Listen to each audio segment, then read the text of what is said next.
vous parler d'une héroïne du quotidien. C'est Guylaine Fauque. La voici. Elle habite à Toulon. Alors, elle n'est pas russe, elle n'est pas américaine. Elle habite à Qu'est-ce qui se Toulon. passe avec Toulon? Oh, Toulon, une histoire d'amour, j'aime Toulon. Et ben voilà, donc il y en a pour tout, il y en a pour tout le monde.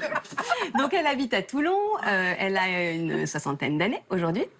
Et elle avait un rêve, c'était de venir en aide aux autres. Elle a toujours eu ce goût des autres. Elle a été infirmière, elle a été cadre de santé. Déjà, elle était dans un métier d'aide. Oui, et puis elle a eu ses enfants. Et pendant 15 ans, elle s'est occupée de ses enfants. Donc elle a mis de côté sa passion pour les autres. Et puis, évidemment, au bout de 15 ans, les petits ont grandi, syndrome du nid vide, elle se retrouve toute seule, elle se dit, mais à quoi je sers?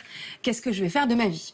Et à ce moment-là, elle se dit, eh bien, ce rêve que j'ai d'aider les plus démunis, eh bien, je vais le réaliser maintenant. Donc, à l'âge de 54 ans, elle pousse les portes d'une association qui s'appelle Promo Soins à Toulon, et elle s'engage auprès d'eux. Et aujourd'hui, ça fait presque 10 ans qu'elle est à leur côté. Et en fait, c'est une association qui vient en aide donc aux SDF, aux personnes précaires, et qui leur offre un accompagnement à la fois social et médical.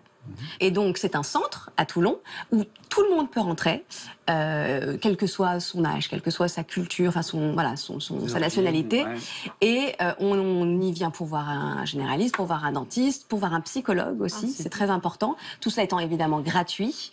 Et puis ces personnes, elles sont accueillies avec un café. Elles viennent aussi chercher de la chaleur humaine. Donc une nouvelle vie pour Guylaine qui a donné du sens, j'imagine. Exactement. Aujourd'hui, en prenant soin des autres, elle prend soin d'elle-même. Elle a trouvé un sens à sa vie et elle dit qu'elle est plus heureuse que jamais. Donc, elle est devenue même présidente du centre de Toulon. Donc, pour moi, c'est une héroïne du quotidien, cette petite dame. Elle ne voyage pas, voilà, mais elle vient en aide aux autres et je trouve Elle ça, a eu le très prix beau. Solidarité version féminin et européen. Exactement.